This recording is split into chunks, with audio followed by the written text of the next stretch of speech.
നമസ്കാരം. കൊട്ടാരക്കര മീഡിയയിലേക്ക് സ്വാഗതം. അനധികൃത കുടിയേറ്റക്കാർക്കെതിരായ നടപടികൾ US കടുപ്പിച്ചതിന് പിന്നാലെ 682 ഇന്ത്യക്കാരെ US-ൽ നിന്നും നാടുകടത്തിയതായി കേന്ദ്ര സർക്കാർ.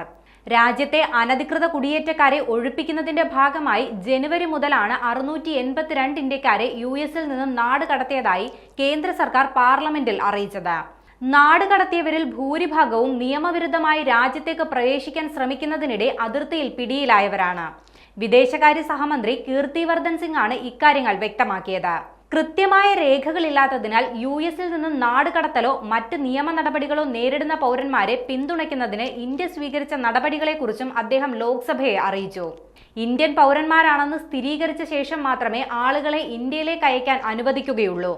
അതിനായി നാടുകടത്തപ്പെടുന്നവരുടെ പട്ടിക ഇന്ത്യൻ സർക്കാരിലെ ബന്ധപ്പെട്ട ഏജൻസികൾ സൂക്ഷ്മമായി പരിശോധിച്ച് സ്ഥിരീകരിക്കുന്നുണ്ട്.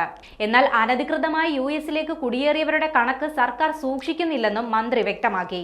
അനധികൃത കുടിയേറ്റം, മനുഷ്യക്കടത്ത് തുടങ്ങിയ പ്രശ്നങ്ങൾ പരിഹരിക്കുന്നതിനായി ഇതിൽ ഏർപ്പെട്ടിരിക്കുന്നവർക്കെതിരെ ശക്തമായ നടപടി സ്വീകരിക്കുന്നുണ്ടെന്നും അദ്ദേഹം പറഞ്ഞു.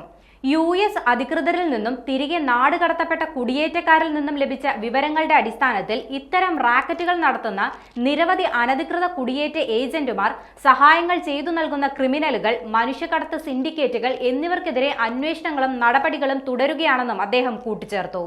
ഒപ്പം വിദ്യാർത്ഥികളുടെയും പ്രൊഫഷണലുകളുടെയും സഞ്ചാരവും ഹ്രസ്വകാല ടൂറിസ്റ്റ്, ബിസിനസ് യാത്രകളും സുഗമമാക്കുന്നതിന് സുരക്ഷിതവും പരസ്പരം പ്രയോജനകരവുമായ ഇടപെടലുകൾക്കായി സർക്കാർ US-മായി ബന്ധപ്പെടുന്നുണ്ടെന്നും മന്ത്രി പറഞ്ഞു.